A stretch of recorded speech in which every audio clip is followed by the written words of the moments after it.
Mana sebetulnya tekanan yang terjadi pada rupiah kita juga berdampak pada emiten yang tentunya memiliki ataupun masih mengimpor bahan bakunya dari luar. Ya, tekanan rupiah ini ya tadi salah satunya adalah karena DXY-nya tadi masih cukup kuat di atas 103,5 bahkan ya, bahkan sometimes di atas 104 juga. Dan kita cermati rupiah yang melemah ini akan berdampak kepada sektor-sektor saham atau industri yang memang dia berhubungan dengan impor. Jadi ketika kita impor tentu karena rupiah kita yang melemah akan semakin mahal. Jadi cost untuk cost operational, cost untuk membeli bahan mentah dan lain sebagainya untuk diolah menjadi barang setengah jadi atau barang jadi di Indonesia itu akan menjadi semakin mahal. Kemudian dampaknya apa? Kalau kita perhatikan untuk bottom line-nya atau margin keuntungannya akan semakin tipis lagi. Sehingga kalau kita compare ketika di rupiah kita masih cukup kuat gitu, mungkin masih di bawah 15.500, tentu marginnya akan lebih rendah gitu untuk saat ini. Kalau saat ini di 15.700 atau bahkan 15.800. Nah, beberapa sektor-sektor saham yang memang masih berfokus kepada impor, ya kita tahu seperti healthcare itu juga ada mengalami tekanan juga karena ya barang-barangnya juga mostly masih dari luar raw materialnya. Sementara kalau untuk saham-saham yang memang berorientasi ekspor seperti coal ya kita tahu di tengah juga coal price juga di atas $135 per ton, itu juga membuat akhirnya emiten-emiten batubara kita juga mengalami apresiasi. Jadi rupiahnya melemah di tengah coal price mengalami apresiasi, jadi ada juga mengalami kenaikan di saham-saham batubara kita. Oke, baik. Lalu bagaimana dengan emiten-emiten yang juga memproduksi komoditas emas begitu? Mengingat memang beberapa hari ini kan emas menunjukkan harga yang cukup top tier begitu, bahkan menembus rekor tertinggi sepanjang sejarah. Apakah memang akan berpengaruh begitu secara kinerja? Ya, harga emas itu saat ini kan di atas $2.100 per troy ounce, 1 troy ounce-nya kurang lebih 31 gram. Jadi kalau kita cermati dengan kenaikan harga emas yang luar biasa ini, bahkan all time high, itu yang membuat juga saham-saham yang berbasis emas itu juga ada mengalami apresiasi. Meskipun sebetulnya kalau kita cermati tidak begitu benar-benar significantly positive correlation gitu, karena sebetulnya untuk emiten-emiten emas yang berhubungan dengan emas di Indonesia sendiri itu tidak ada yang benar-benar yang 100% gitu. Jadi biasanya itu ada campuran bisnis lainnya itu ada campuran gitu.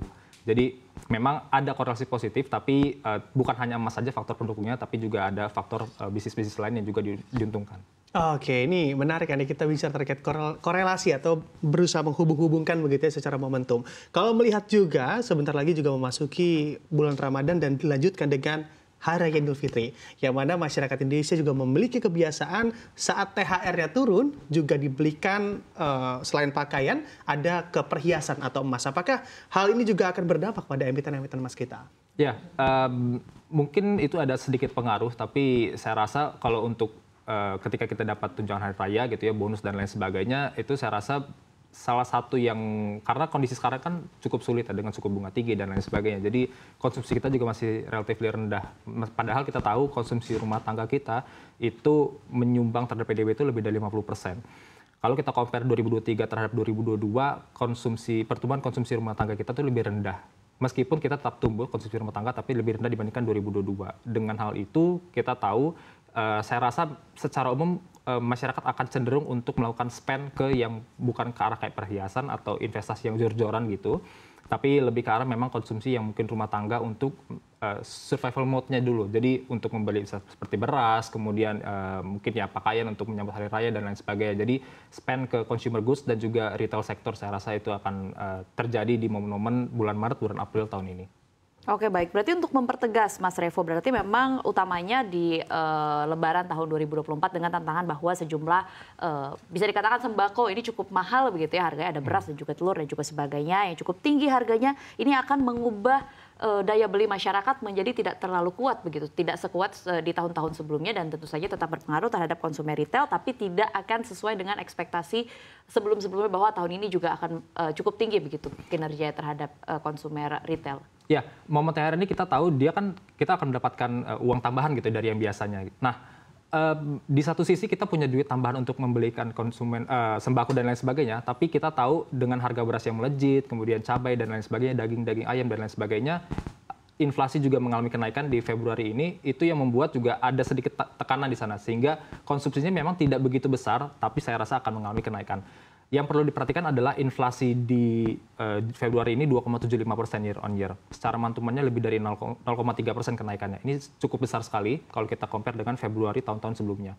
Sementara kita tahu ini kondisinya belum Ramadan, bahkan belum Lebaran, belum April. Jadi ada potensi untuk menyentuh angka 2,8% year on year di Maret atau April tahun ini. Karena ini belum menyentuh bulan Maret dan bulan April saja sudah 2,75%. Sementara ini konsumsinya masih belum sebegitu besar, belum dapat turun THR dan lain sebagainya. Ketika Maret, April, saya rasa akan berpotensi menyentuh angka 2,8%. Dan itu akan menjadi tekanan tersendiri khususnya untuk volatile food dan juga konsumsi kita terhadap barang-barang sembako ini.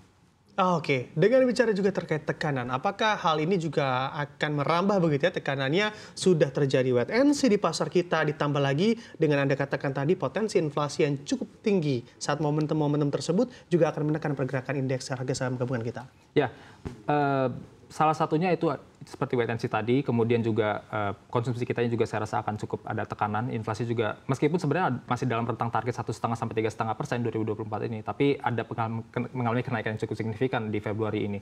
Jadi saya rasa tekanan hal-hal tersebut juga ada sedikit berpengaruh terhadap IHSG kita, ditambah juga tadi ya kita belum tahu ini The Fed ini akan seperti apa untuk kedepannya perihal suku bunga.